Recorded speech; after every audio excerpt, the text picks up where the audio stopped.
Welcome to the Weekly Space Hangout for Wednesday, November 22nd, 2017. My name is Fraser Kane. I'm the publisher of Universe Today. This week, we're going to be talking about not one, but two shows on the Mercury 13 astronauts. The strangeness of the interstellar asteroid, space dust transporting life, and using magnetic sails to slow down. Joining me, the full team, all the doctors. Dr. Morgan Renberg, Director of Scientific Presentation at the Fort Worth Museum of Science and History. Morgan, welcome. Hey, Fraser. Back. Hold on. I'm super excited about our guest today. No kidding. Yeah. I'll get onto that in a second. We've got... Oh, this is... Back to me. All right. Just pick one. Just pick one. Come on, who is it? Dr. Paul M. Sutter. Yeah, why are you surprised? You know exactly. At Ohio State. I'm going to do this. Astrophysicist at Ohio State and host of Ask a Spaceman. There you go. And last but not least, Dr. Kimberly Cartier, Earth and Space Science reporter for EOS Magazine. Kimberly. Hey, Fraser. Happy Wednesday, everyone. Or happy podcast day, whatever day it is. And isn't it Happy Thanksgiving Eve? Almost, yeah. Happy Thanksgiving Eve. The last day. That's not a real day. You're dieting before Christmas. It is a real day, Morgan, and we need some more festive cheer from you. Oh, so at some point you guys are going to have to explain how this exotic holiday works exactly. Yeah, to you, weird We're celebrating the bounty of the harvest. With none of the food that was actually at the first harvest. Because that was gross. But why don't you do it in October? And eels. So eel is yummy. But why don't you do it in October the way it's supposed to be done? That's all I want to know. I had eel a couple weeks ago. Okay, fair enough. Wow. Not all of us were as cosmopolitan as you. You just go down to my local eelery. Fishmonger. Eelmonger.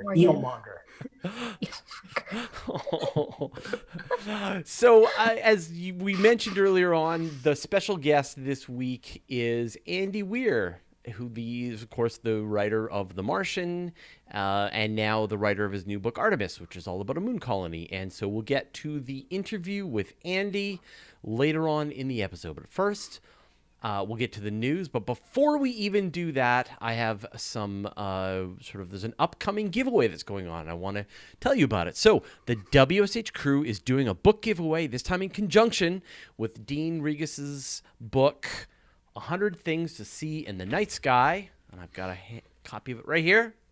Hits stores on November 28th, and we're giving viewers a chance to win. So here's how you do it. You send an email to giveaways@wshcrew.space with the subject 100 Things. Be sure to include your name and email address in the body of the message. It has to come in no later than 11:59 Eastern Standard Time on Monday, November 27th. So that's in a week. 2 winners will be selected at random, and you'll get a book. And we'll do this the giveaway live on show, which I don't know if we've ever done that, but that's what we're going to do.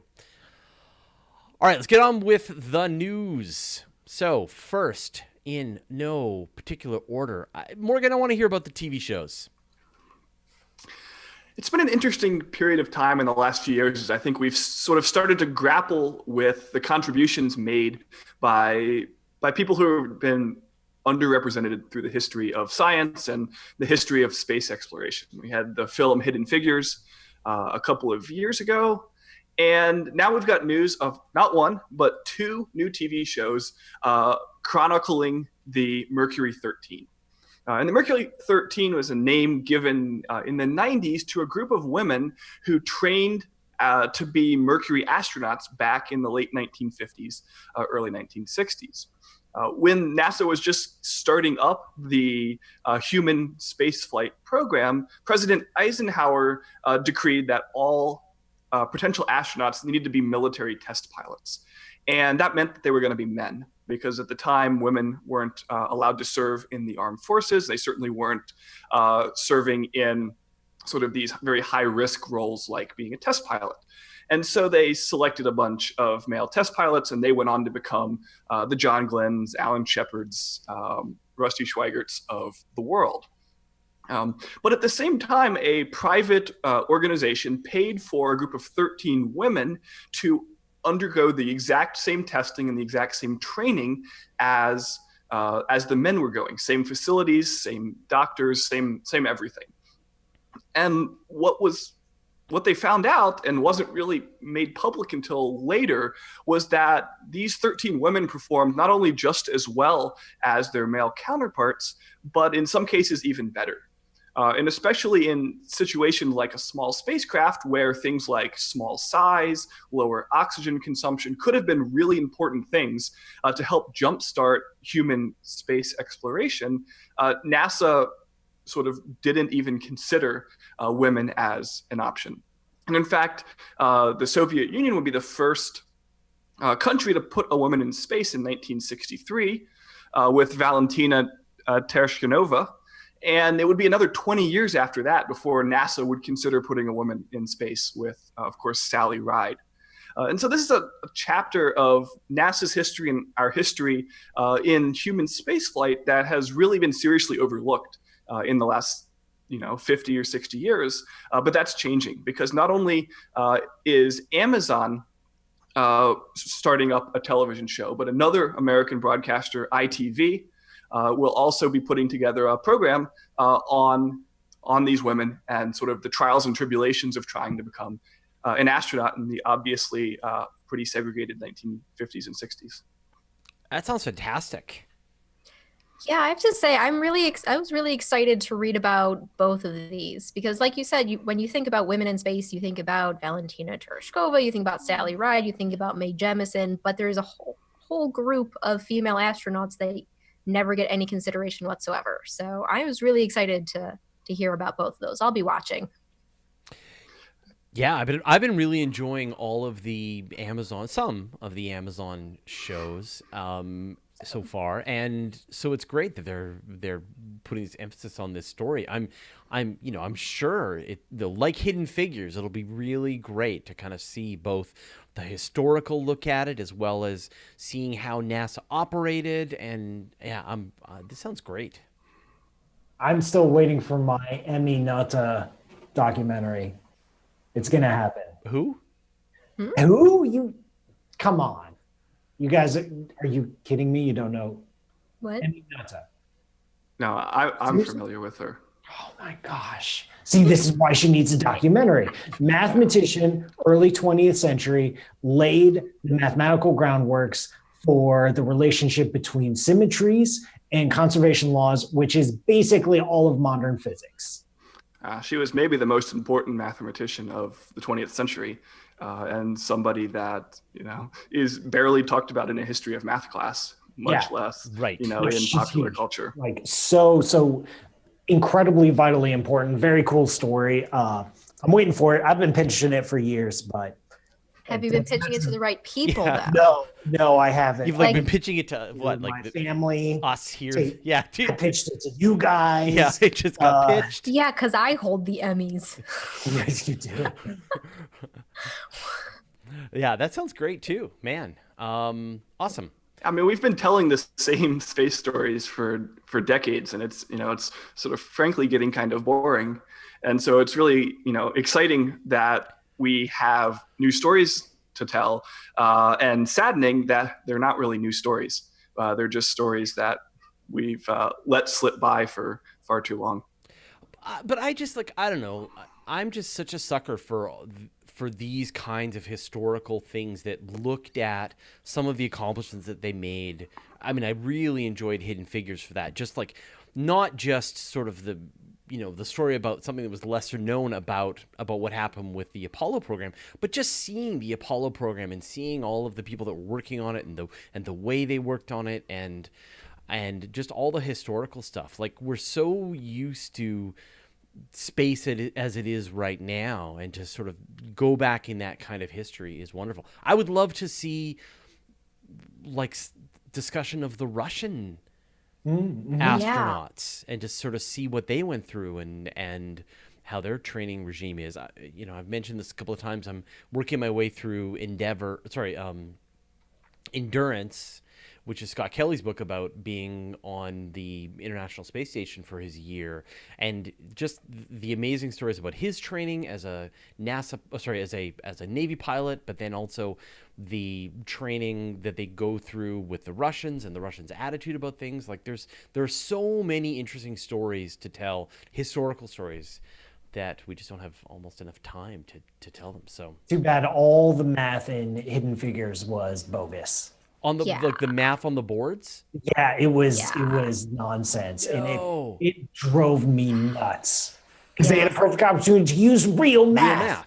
They could just opened up one of her papers and copied it, but instead it wouldn't have been that difficult. It was, and they knew that they would have been found out. They would know. I would watch it. Yeah. I mean, I was watching that movie with my sister-in-law. We were watching it, and we were both like so entranced. And then she started writing math on the board, and I started giggling, and I was like, "No, you can't do that, no!" And does it make me a bad scientist that I didn't notice? Yes. Oh, see. Yes. Yeah, it does. That was the test. That was your real PhD examination. That's how you find out if you're going to get your PhD. Oh man. Random math in movies and TV shows. Oh my gosh. And it wasn't just a little bit. I could go on. Sorry. Whole nother show. That's a whole nother show, Paul. Kimberly was our Kraken stand-in last week, Yeah. but now it's good to have you back. I'm glad I'm appreciated by you guys. Or at least I have a bit more hair than you do on my head. Just by a little. Well, that's cold. But my face balances it out. So I think my hair is longer than all of y'all's hair combined. I think so. Yeah. So, and this is like short for me. The hair-weighted center of this panel is definitely in your direction. I mean, Paul also and I the don't coolness. even. And We don't even help out. Yeah, we don't even register. The hairy center. Get it? Instead of berry center. Oh my god. Oh. That's terrible. Go away. I'll shut up. I'll shut up now. All right. Do Kimberly's story. Kimberly, give us the update Yes. on the super weird interstellar asteroid.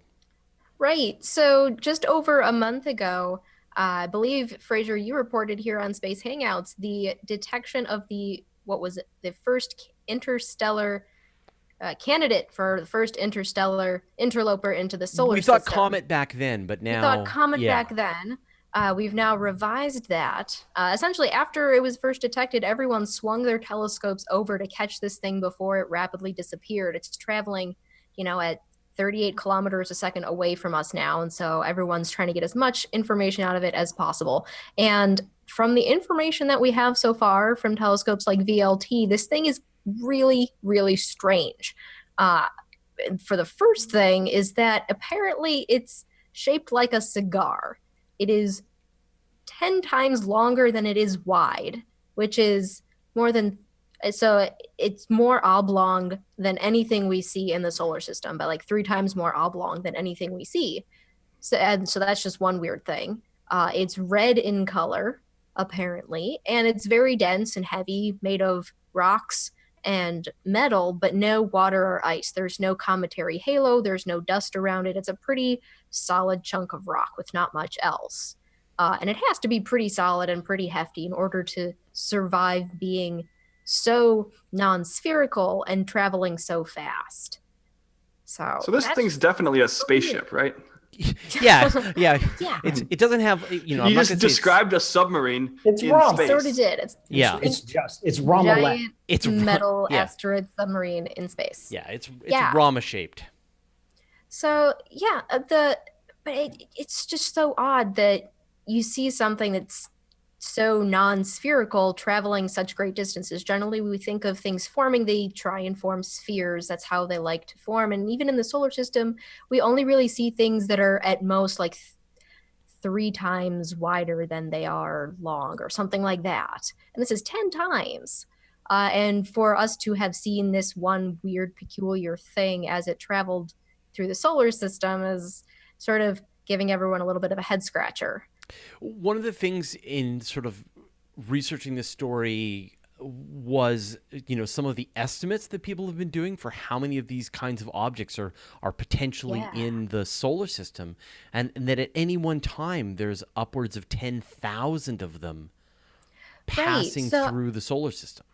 So I was looking and the paper that these measurements come from was estimating something like it's probably one of these objects passing through our solar system about once a year or so. So we've probably had something like this happen before. They're just so difficult to detect. And they could be anywhere. And so it doesn't surprise me at all that there could be thousands of these just Right. hanging Yeah. out I think somewhere. it's thousands, but that's a pretty generous definition of solar system. Yes. So like Yes. out to the orbit of Neptune or something. No, Sure. like out to the Oort cloud. Oh, well then that's Yeah. like half the galaxy. That's like, yeah. Yeah, but That's at least most of the way. as you know, as Kimberly said, there's 1 to 3 of them passing within the orbit of the planets, like are observable every year. And Yeah. so And we just happened to catch this one. It's probably not it's definitely not the first one that, has passed through. It's just the first one we happened to catch. So It was how very close did this one serendipitous. get? It didn't get too close. I mean, it slingshotted past the sun early September, and it was just moving so fast. Didn't get too close to got Earth at all. 60. But it went like between the orbit of Mercury and the sun? It got 60 Earth moon distances away from us. That's pretty close. Yeah. Mhm. So I mean, It's also pretty far. and it was discovered 5 days after it had made that close flyby. yeah, that doesn't make me feel too good about all these like near Earth asteroid collision systems. Well, 180 Really? meters, that's not a civilization destroyer ender. That's not a dino killer, so we're all right. I mean, it's 400 kilometers. It's a quarter of a mile long.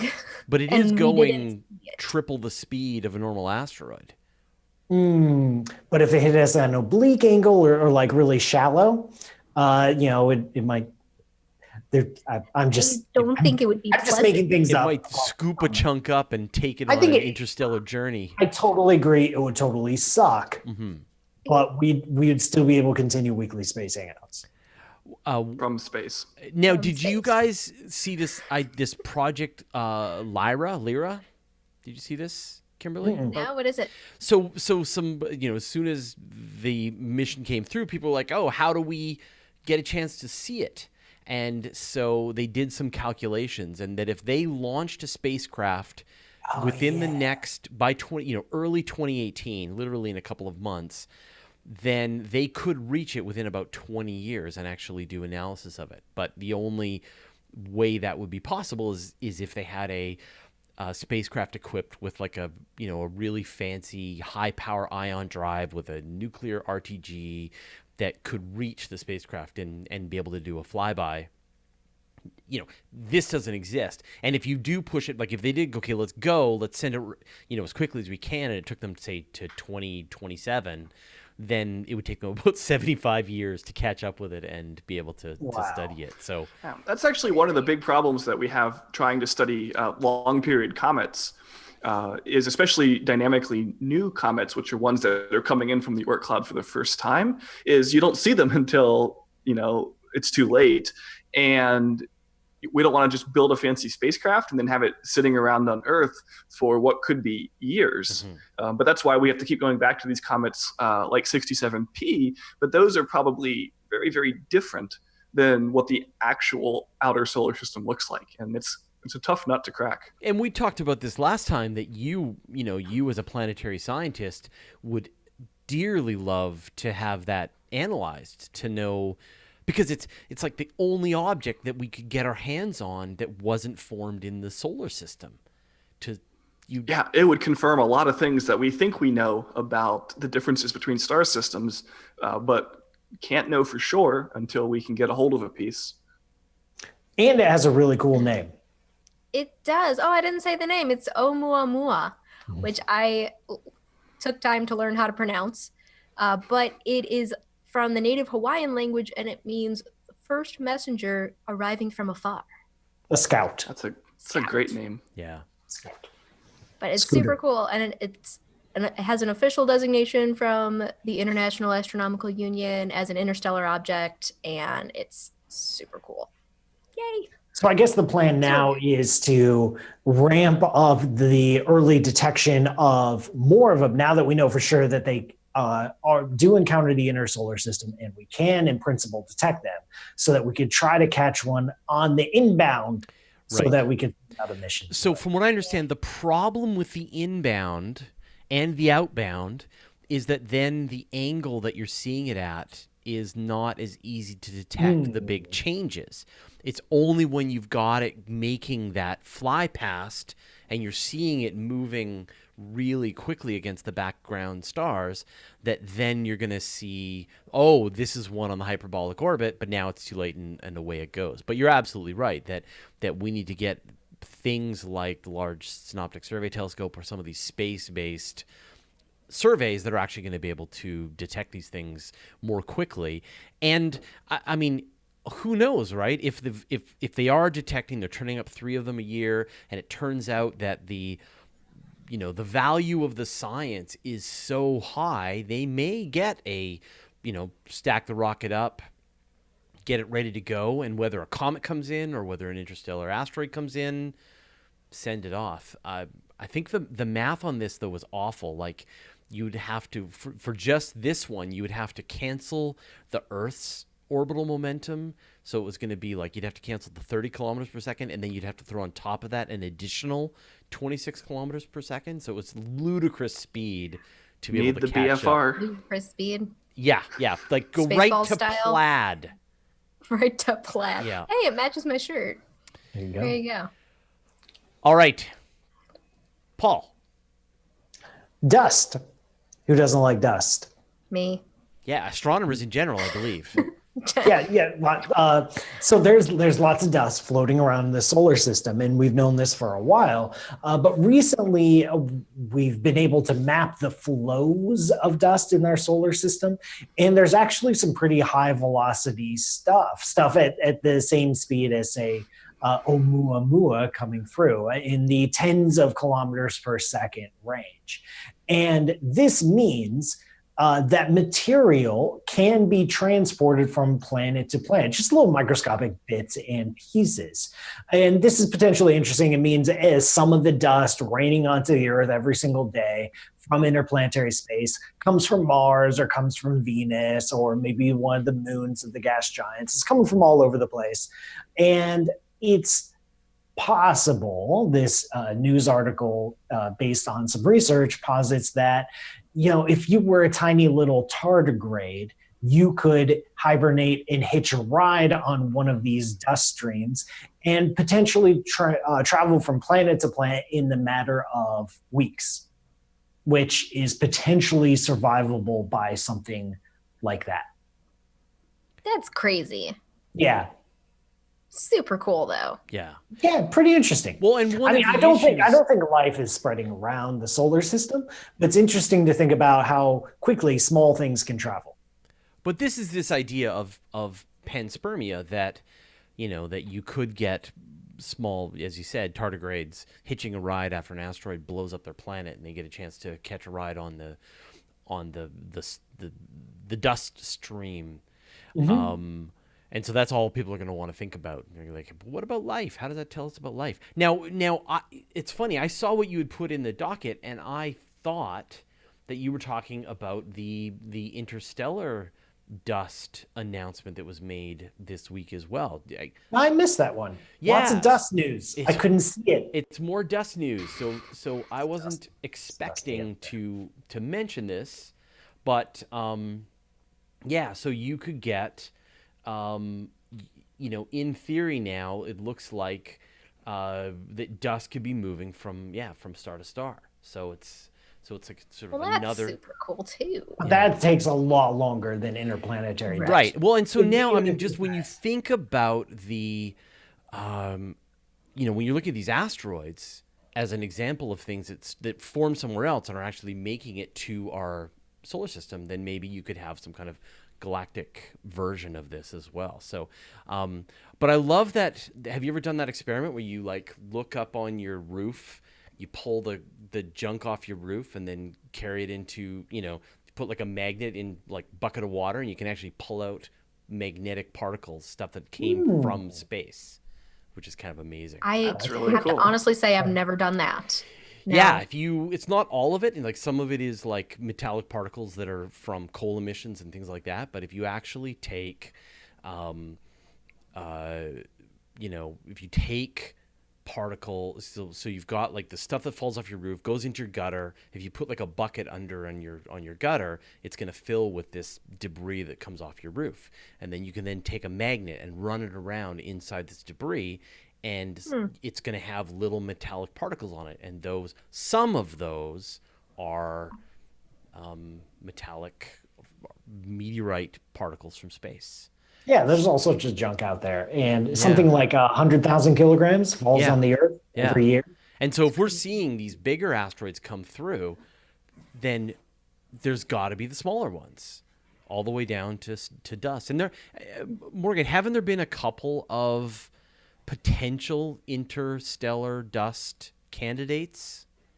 Yeah, we found the Stardust mission going through the tail of a comet also picked up, I think it was 7 particles that they, based on sort of the velocity they were coming in, identified as having come from other star systems. And those are in labs here on Earth. That's the cool part about Stardust, and are being analyzed to understand, as they're tiny miniature versions of this asteroid coming through that help us understand the composition of other places in the galaxy.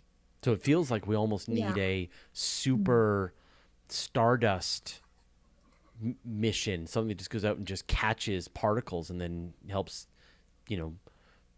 run it for a long, long time, and then just study these particles and get a better sense of what's going on. How do they figure it's interstellar? Is it based on the incoming velocity? Yeah, the velocity as well as the angle. They know sort of what direction it came from, and if that's not a direction that things would sensibly be flying at those speeds, you can sort of work out the trajectory and so just like deduce. Yeah, exactly.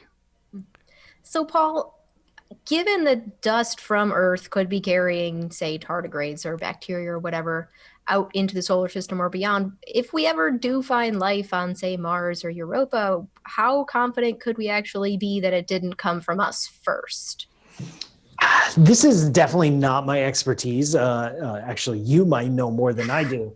But I'm guessing it's very, very difficult for us to contaminate other places. Like, yes, tardigrades are all fashionable nowadays, but spending a few months in space isn't just about the vacuum. It's also about the cosmic rays. It's also about the solar wind. There's a lot of life-threatening things happening to you in the vacuum of space. And I just don't think a tardigrade is really going to make it very far. So we're dredging up my memory. I recall a paper from a while ago that talked about the probability of an asteroid, like a kilometer-wide asteroid carrying life among the solar system. And the reason they did asteroids was precisely, like you said, because of the radiation probability. Mm-hmm. So I don't know. I think I agree with you. It'd probably be very difficult to go survive longer than a few weeks on something as small as dust. Yeah. Sorry, Whoville. Yeah.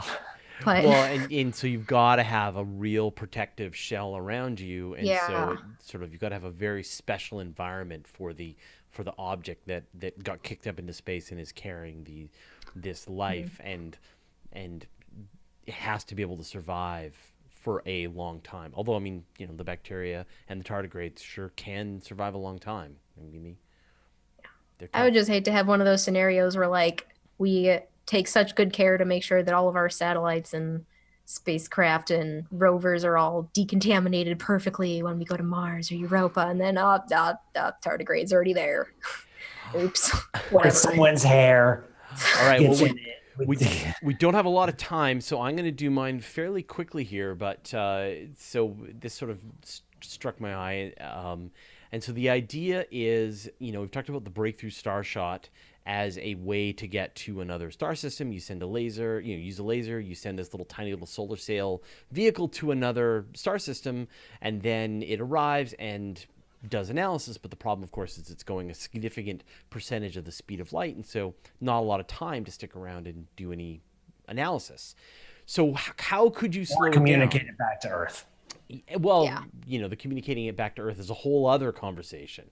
But so one of the ideas is that you could use and there was a paper was released this week, that you could use a magnetic field to interact with the interstellar dust as it's moving through interstellar space. And if you run this, I think it's like a 50 square kilometer superconducting array, it would allow you to slow your spacecraft down. The only problem is how long it would take. So it would take 12,000 years to send a 1.5 metric ton spaceship to the TRAPPIST-1 system. This is definitely two postdocs drunk at a bar one night. Yeah. One dares the other. You couldn't slow down a spacecraft with dust. And hold my beer. Well, watch me. Yeah, exactly. Right. And then, enough of it is, has the right kind of radiation. But it's sort of based on that idea of the electric sail that we had talked about before, that you could, that you can use the interactions between this generated magnetic field and the radiation, the radiated, particles that are out there. It's like interacting with everybody's solar wind. So yeah. But the one idea that the researchers actually say is that, if you wanted to send slow spacecraft to other places, robots that would take thousands of years, for example, and maybe spread genetic material or, create factories of life on other worlds, then maybe there is a possible solution here to do this. So that's a way that you could slow them down. You kick them up to the speed, and then you use your magnetic, big area to slow yourself back down. What was the weight of that again? That was a 1.5 ton ship. Would take. I feel like there are better ways to slow down a ship with 1.5 tons to work with. Probably. I just have this image of Christopher Lee's spaceship in Attack of the Clones with the giant sail. Well, one of the things, so for example, a ship to go to Proxima Centauri would require 1,000 tons. Right. Oh, because there's not as much dust. Right. Because it's shorter. Right. And so you need a much bigger, more heavy array to slow yourself down. So now we're in total fantasy land. Oh, yeah. Kind. At what point did you think that we Oh, weren't? we were there as soon as Fraser said. Yeah, as soon as I said my story this week, you knew we were in fantasy land. Gonna give you the benefit of the doubt for a little while. I can't always be talking about interstellar interlopers. Why not? I believe I coined that term, by the way. I just want to put that out there. I wrote an article very early on a few weeks ago for Axios Science, and I thought I was very clever with interstellar interloper. I think I was the first one to do it. I don't think anyone. Sorry, I didn't have a little trademark sign next. Yeah. to No, there's a little asterisk like, "Hey, you got to pay Paul Sutter $1." Gonna go edit your Wikipedia page. I don't have a Wikipedia page, but now's a good time. The guy who coined interstellar interloper. Yeah. The interloper. Yes. All right. Well, now it is time for our interview. Interview goes here. And we're back. All right. So we don't have a lot of time left over, so we'll do something really quick. What are all your plans for this Thanksgiving? If you're listening at home, that was in air quotes Thanksgiving. That was again, you guys all know Thanksgiving very should be done in October. passive-aggressive. Do Thanksgiving in November is just wrong on so many levels. And let me tell you Why? why, even though we don't have a lot of time. Air travel is a lot easier when the weather's better. How thankful are you if you don't have to work for it? Yeah, if you don't have to like drag yourself through a busy airport with angry people, then is it really Thanksgiving?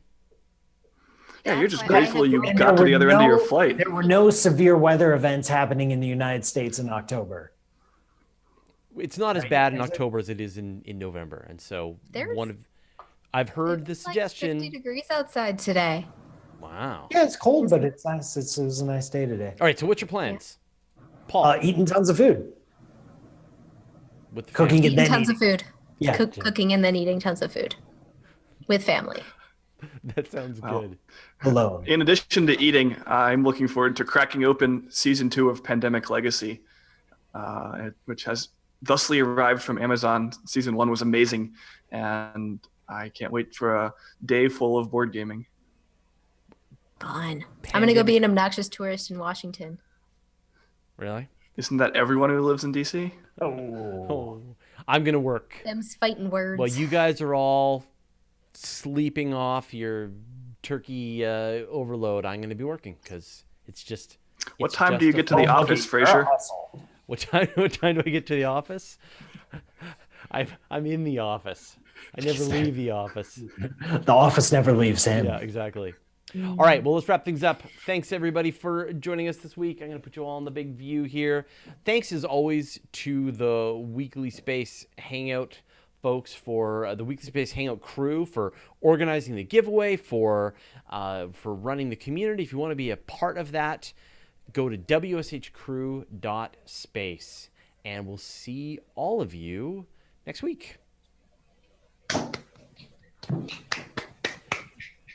All right, now I've got to remember not to stop things. So now I'm going to go to the interview. So you guys are free to head out, and the interview is going to be a bit longer than normal. So can we stop our recordings?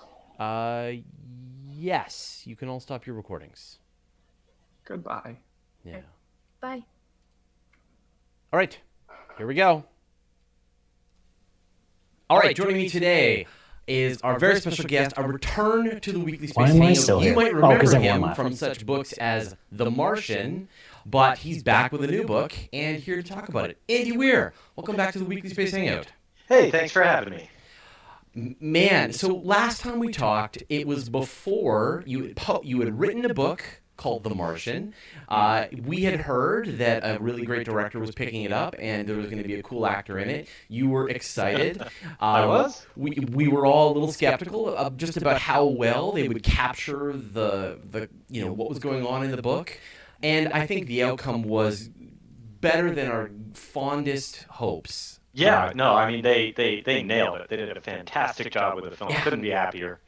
Yeah, they did just a fantastic job. And, I now point to that. Before, I would point to Gravity as like one of my sort of most accurate space exploration shows. Now, hands down, The Martian wins, except for this dust storm problem. Gotta bring up that dust. Yeah. Oh, well, and of course, so before we get into the new book, how do you feel about them completely reversing the final scene from what you said was ridiculous to them doing the thing that was ridiculous? Well, I mean, books and movies are a very different form of storytelling, and so you can't just go scene by scene identical and expect to make everything awesome. You can make it's a better, more exciting cinematic ending to have the so-called Iron Man ending, and that's fine. All right. Actually, my only complaint about the final scene, and I understand why they did it, but my only complaint is that it was Commander Lewis that went out to get him instead of Beck, because Beck is the EVA specialist, so he's the one who's far more qualified, and so that constitutes sort of an emotional decision by Lewis rather than a rational one. Yes. And Lewis never does that. Yes. Like Commander Lewis never makes, and she's cool under fire. She's a very good commander, and there's a reason for that, and she doesn't make emotional. So that was a little bit of a departure from her character, but that is a really, really minor complaint on my part. Yeah, I mean, absolutely. Yeah. So now on our last interview, after you had sort of, you were still sort of cooling down from what happened with The Martian, we proposed the next book that you should be writing, and we called it The Venusian. Yes. And you just turned your back on that advice. I'm sorry, man. And I'm sorry. Like the lunatic? What is that? The lunatic? That doesn't work. The Artemisian? The Artemisian? Perhaps? Yeah, yes, no, perhaps. that's lunacy. But you turned what you did there. I see it. But you did it. You turned your back on us, and you wrote a new book. Do you have a copy? Can you hold it up? Let's see. Hang on. I can do this. All right. He's got a box of them over there. There we go. All right. There we go. Yep. Yes. Artemis.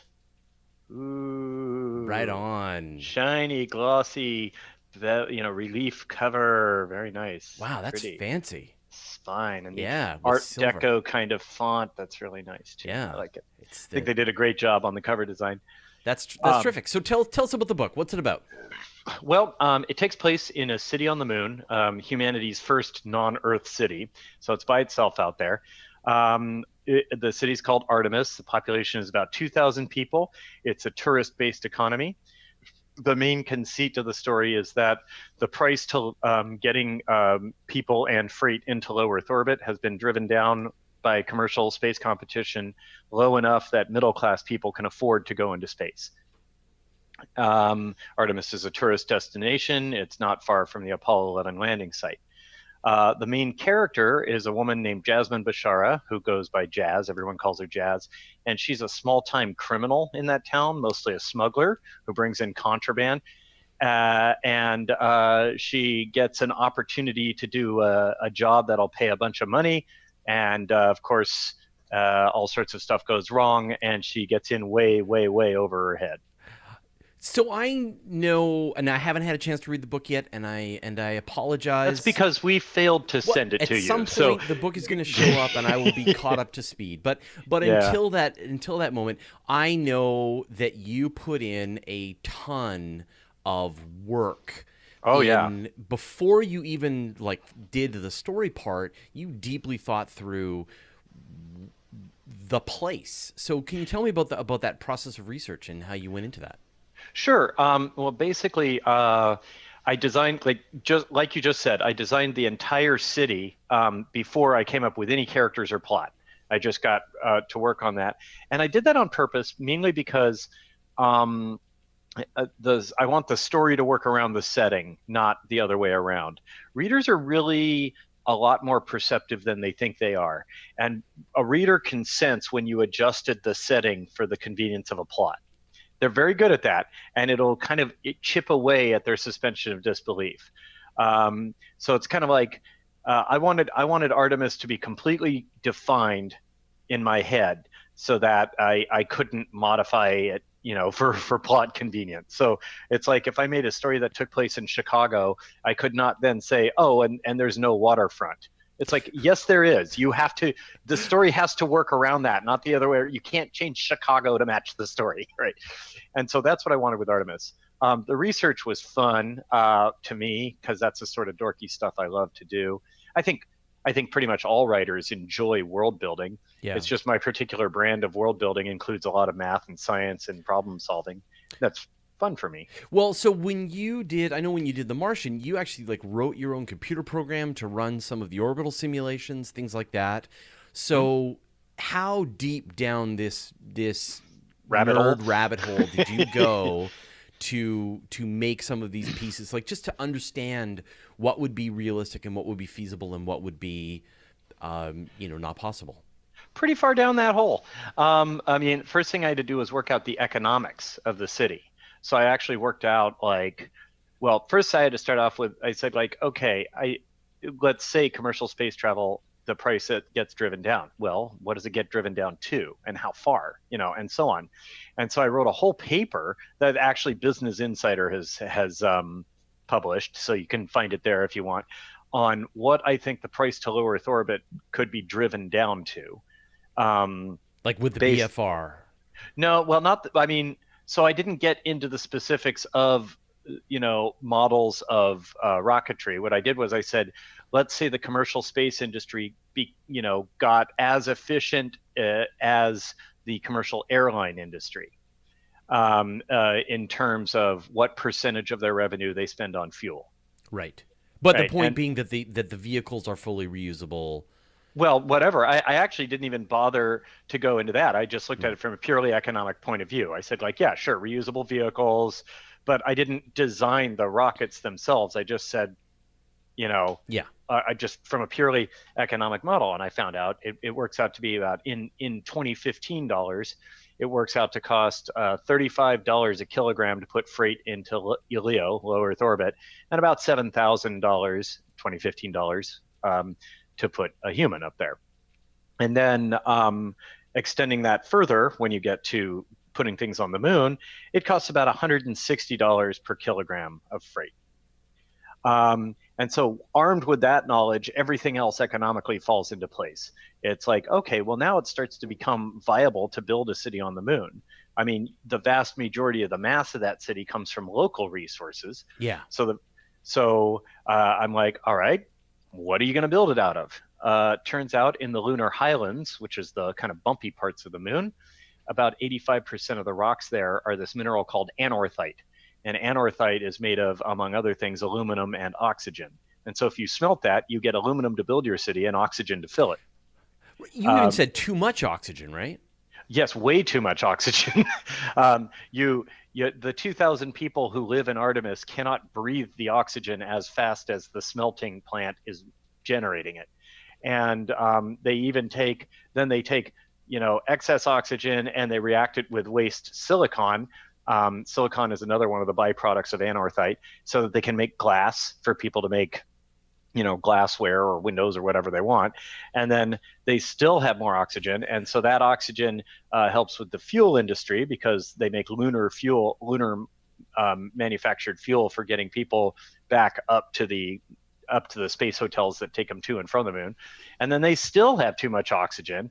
So they have like they have a supply of one entire month of breathable oxygen in reserve for emergencies. Like, in other words, if all life support in the city just stopped functioning, they would have enough oxygen to last the entire population a month.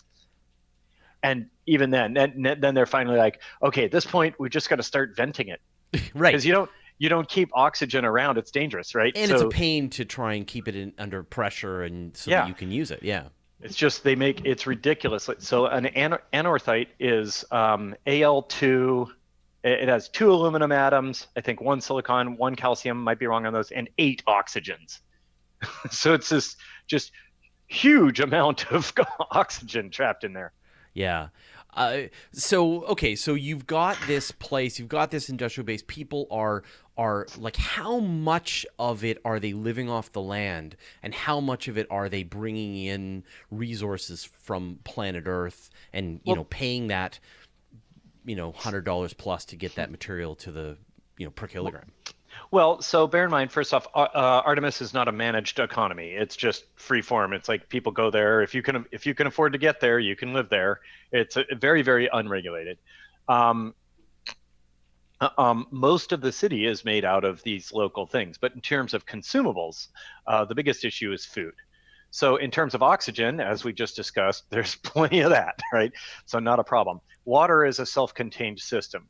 So you do need to have a certain amount of water up there to meet the needs of the population. But beyond that, it's just purified and reused, right? And it's a closed system. There's nowhere for the water to get out.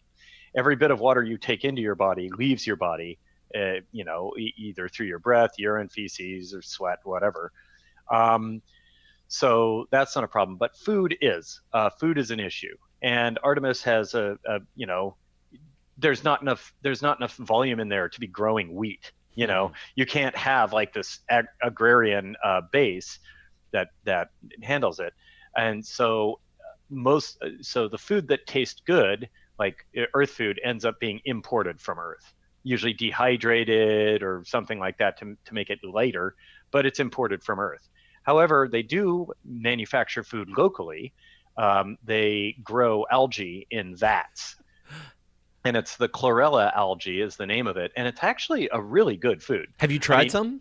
Oh, no. Yes. It tastes awful. Yeah. Okay. It's just, it tastes like Poseidon's salty anus. It's terrible.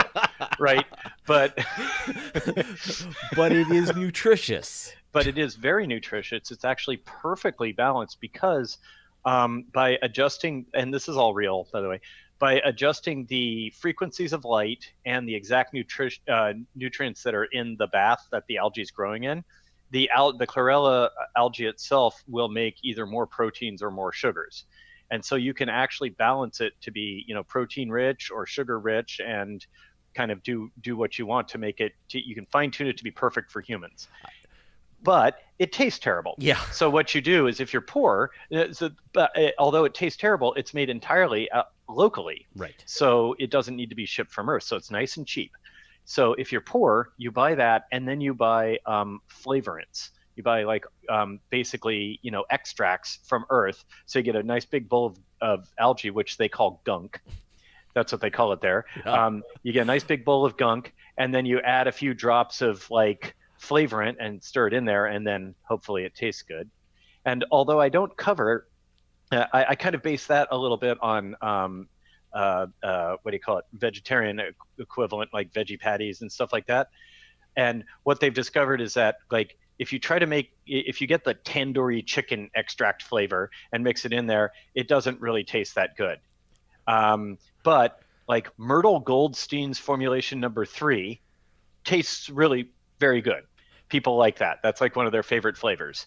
And I didn't explain what it tastes like, but it's kind of like for me, in the early days when people tried to make like vegetarian meat substitutes like soy bacon and stuff like that, it doesn't taste good. But when they just said, screw it, we're making like, this is a veggie patty. It doesn't taste like anything else. Right. This is a unique thing. Yeah. Then it starts to taste good. Right. That's yeah, absolutely. It's this idea like once, my wife's a vegan, and the attempt to try and make food taste like meat is pointless. But if you can instead make the veggies taste interesting and spicy and whatever, then you can get there.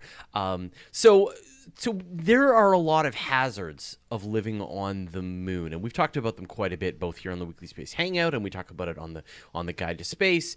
There's the dust, which is trying to give you cancer and respiratory failure. Mesothelioma, basically. Yeah, and there is the low gravity, which we still don't even know what that's going to do to you over the long term. So did you talk about some of those hazards of living on the moon? Of course, also airless, covered in radiation, et cetera, right? Yeah.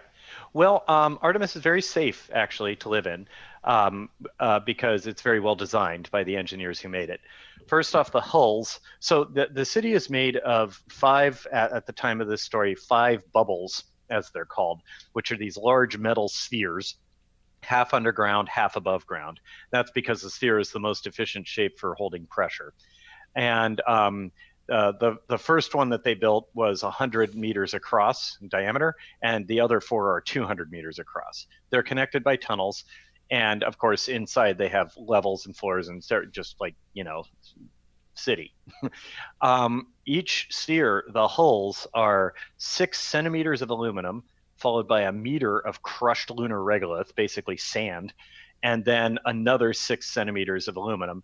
And it's partitioned like a geodesic dome. So it's actually little triangles of partitioned material, which means if there's a breach anywhere in the hull, it'll only kind of fill up one, it'll only kind of empty one partition, and one little partition in the interstitial space between the hulls, and they'll know about it. The other hull will keep all the pressure in. They will calmly evacuate everyone out of that bubble into the other bubbles, repair it, and then bring everyone back in. So there's never a situation where there's like a full-on air leak. And one of the main reasons for that meter of crushed regolith is to protect Artemis from the Artemisians. Some stupid guy with a rivet gun points it the wrong way. He doesn't get to destroy civilization. Right. All he does is he puts a hole in a partition, and that sand basically keeps it from punching through 2 holes at once.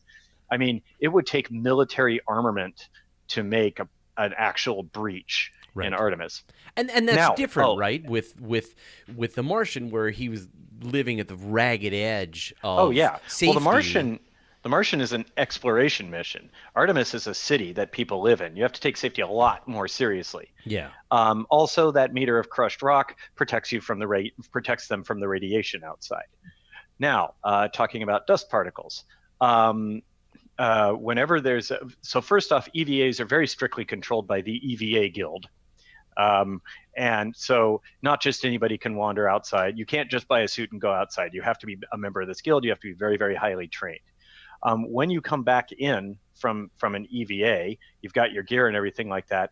There's a thing that there's a high pressure air cleanse that happens. Basically, this really, really powerful air jet shower that happens and cleans out, and then all the dust gets kind of collected and filtered and stuff like that, and it keeps doing that until it stops seeing dust. Huh. And so that's how they keep that's how they not eliminate, but very, very heavily reduce the amount of lunar dust that gets in there.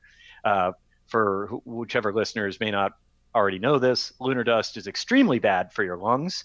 It's way, way worse than anything you'll find on Earth, because little particles, little itty bitty rocks on Earth, due to our weather and water and atmosphere, tend to erode away to nothing, or at the very least, they erode away into really smooth things.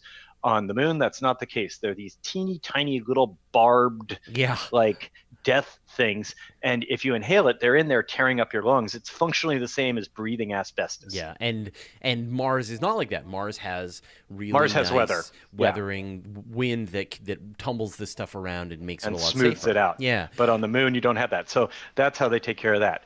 The remaining question you asked was about 1/6 gravity.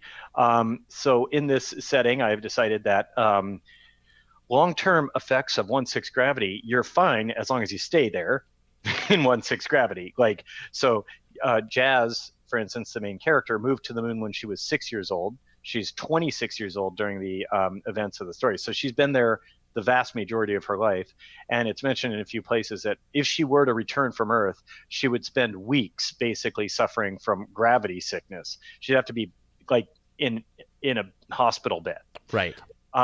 Now, in real life, it would probably be even worse than that. Yeah. You'd probably just die.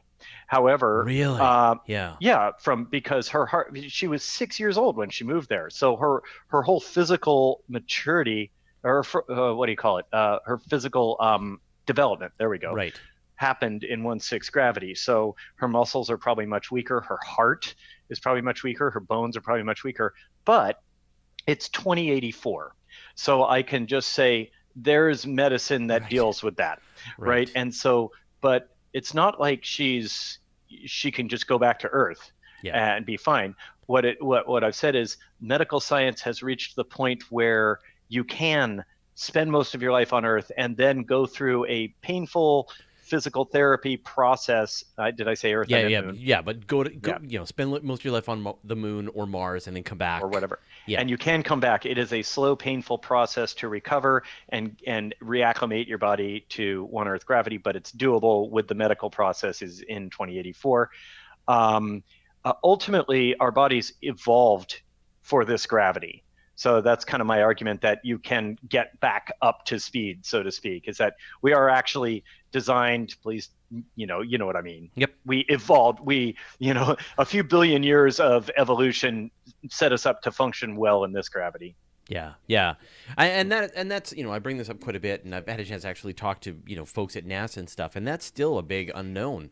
We don't know what happens to the human body in these kinds of low gravity. We don't know what happens to successive generations. So maybe you could get this person who went there when they were 5 and gets to come home, but the person who was born there, maybe they don't get to come home, right? In this setting, yeah. So in Artemis, the city is fairly young at this point.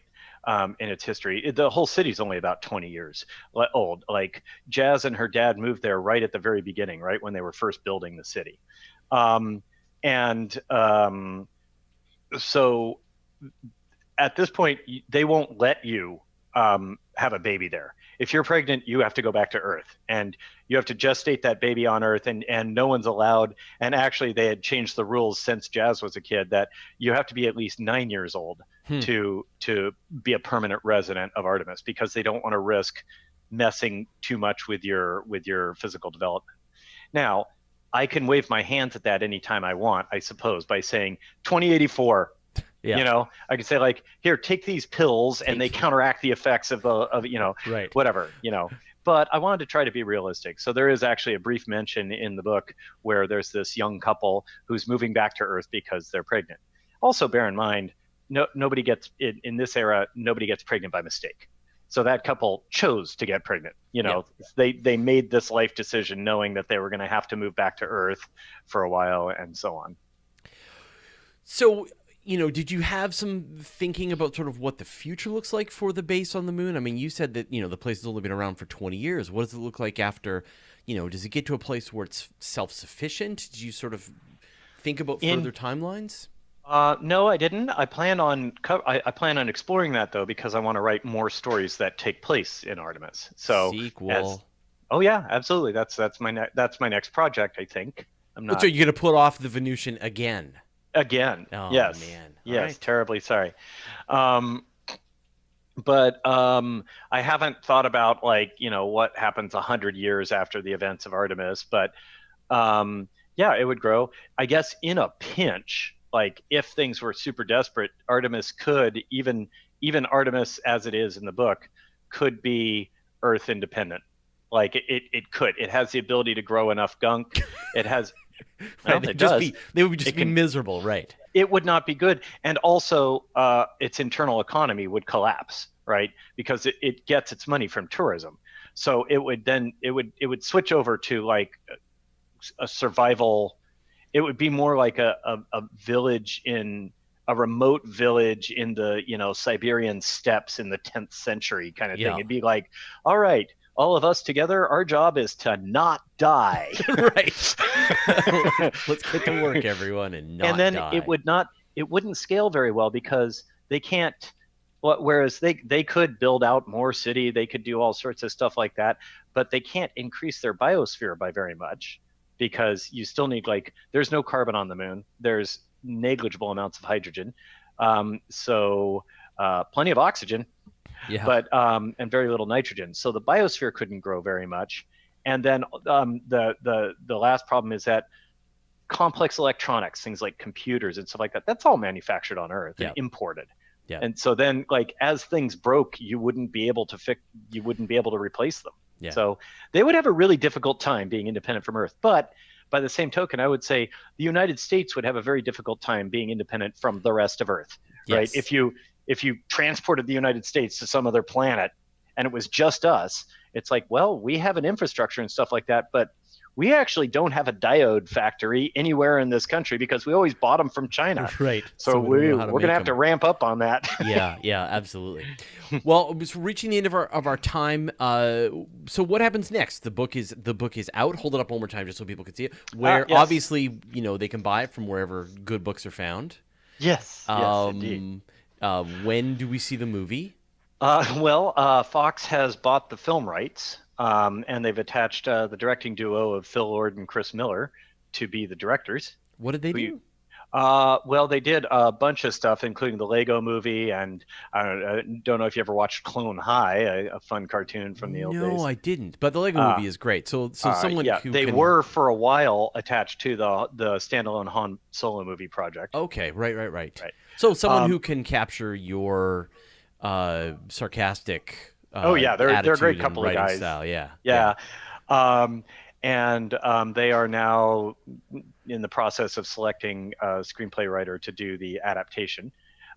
No, I did not throw my hat into the ring. I think it's best. I think it's best for adaptations to be done by a different writer. Yep. That because it's just so hard to, it's like which one of your children do you love least? Because one of those plots has got to go. Yeah.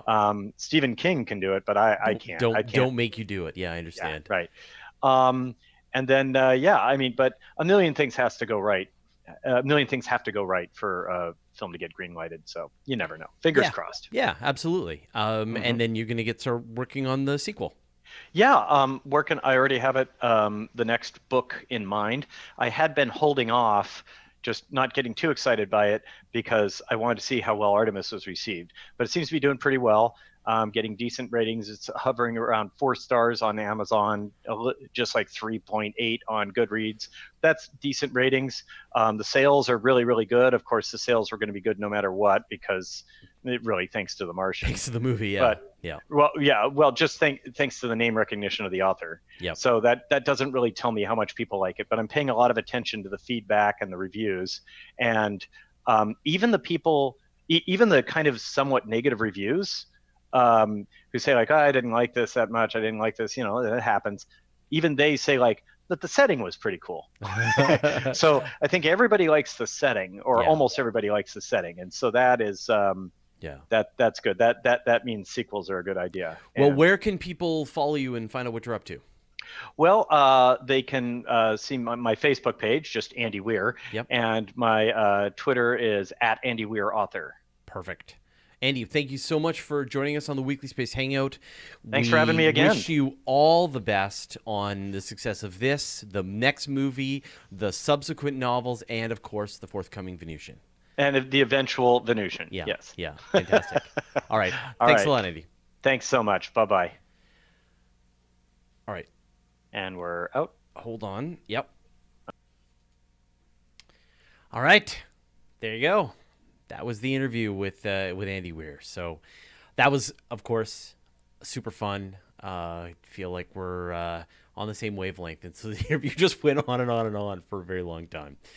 So everyone else is gone. So it's just me.